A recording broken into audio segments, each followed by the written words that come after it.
Okay, here's a jumpers. I think it must be Premier was first.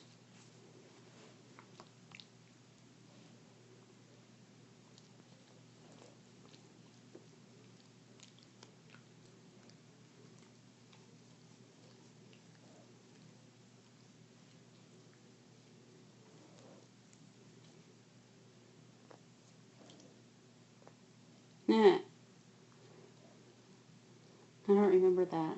I probably couldn't watch you because I'd probably run right after you or something.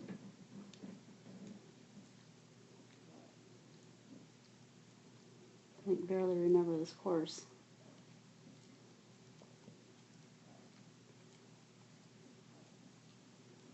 Okay.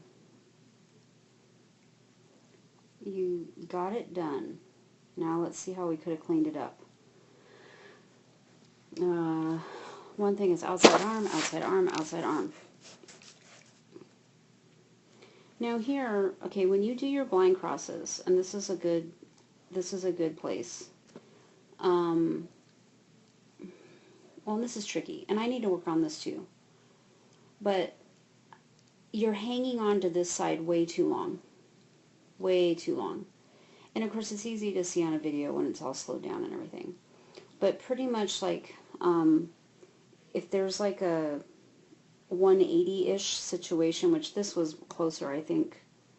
Well, it was slimmer. It wasn't exactly a 180. The angle was greater than that, but the dogs are pretty much going to commit to the backside of that jump pretty early, especially Gemma, because she goes so long and everything, right? And you would have to really work to get them to come between that gap.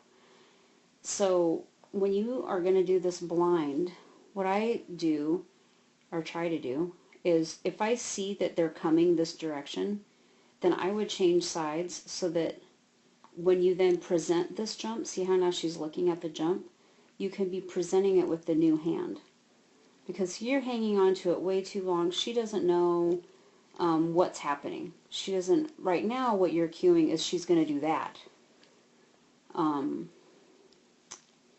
And you don't change until she's in the air, which is fine, and she figures it out, but I don't know, it's just something to, maybe work on this winter in the barn, is the timing of your blind crosses and trying to get them to change sides a lot sooner.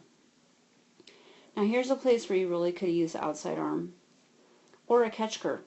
I think I did a catch cur from way back where you were, because otherwise they do what she did.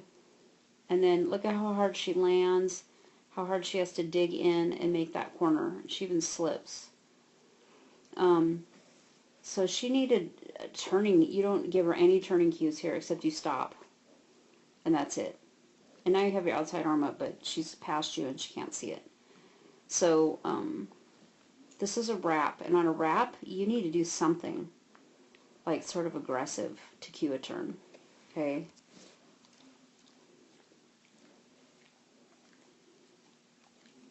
And she's a big dog, and it's hard to see her landing so hard.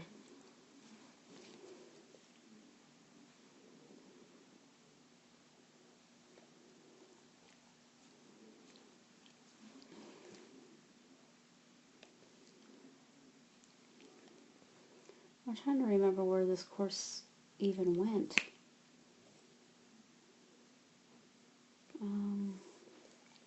Having a hard time remembering how it went.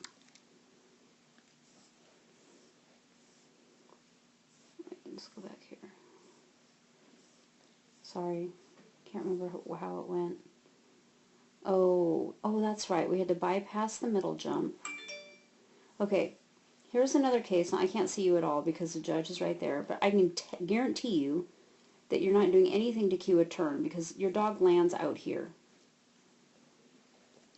So here you really needed outside arm. Really, really, really needed an outside arm.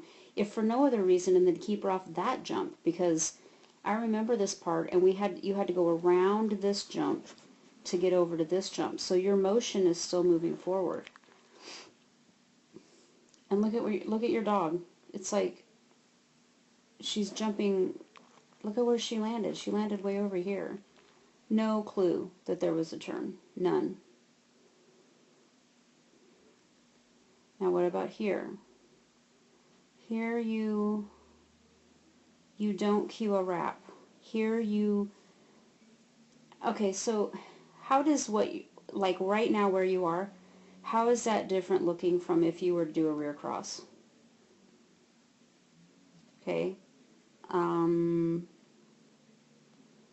Because to me, it would look like you could be doing a rear cross because you're stopped.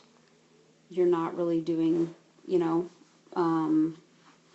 you're not moving forward, so probably doesn't think she's going to the weaves. To cue this turn though, you should be using a little bit of both arms. Or like Keegan, I can pretty much just use my outside arm, and he knows that on a wrap. So think about that and see. She had no look at where she's landing. She thought you were doing a rear cross, Kimberly. And look at, it's totally obvious why she thinks that. Okay. Wraps, wraps, wraps.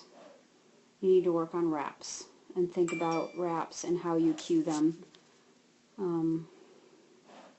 Okay, so you get her back there. Good girl. And then, oh yeah, there was like another wrap. Oh no, it wasn't a wrap. Oh yeah, that was the wrap. Getting confused.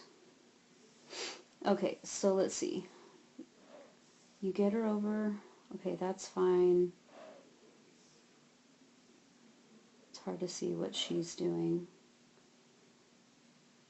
That's right. And then this jump, and then another jump, which looks like you had to really push her out too, which it's hard to see from here why. And again, your wrap.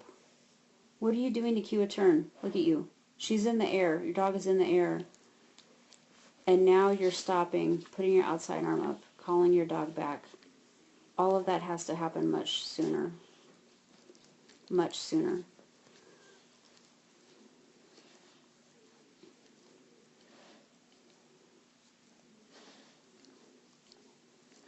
Here you hung on to the old side of the blind a little bit longer, but I think that's appropriate because I remember this and they kind of jumped and came out and you had to make sure they were going to come back and take that. So here I think it was appropriate. You also changed, you're also a lot farther away from that jump than you were that first one that we talked about, but different situations, you know, the timing is going to be kind of different. Okay.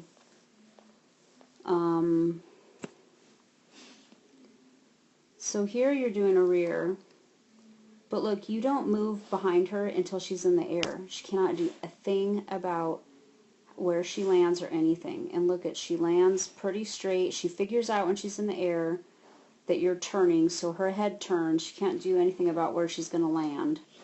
So then she does that big sweep out. So again, if you were planning on doing a rear, why are you so far ahead? You're still ahead of your dog right here. You need to, if you're planning the rear, you are sucked in pretty good, close to the jumps, and that's great. But you need to pace yourself in here so you want to send her over that jump when you are where you are now. Okay, which means she needs to be up at the jump.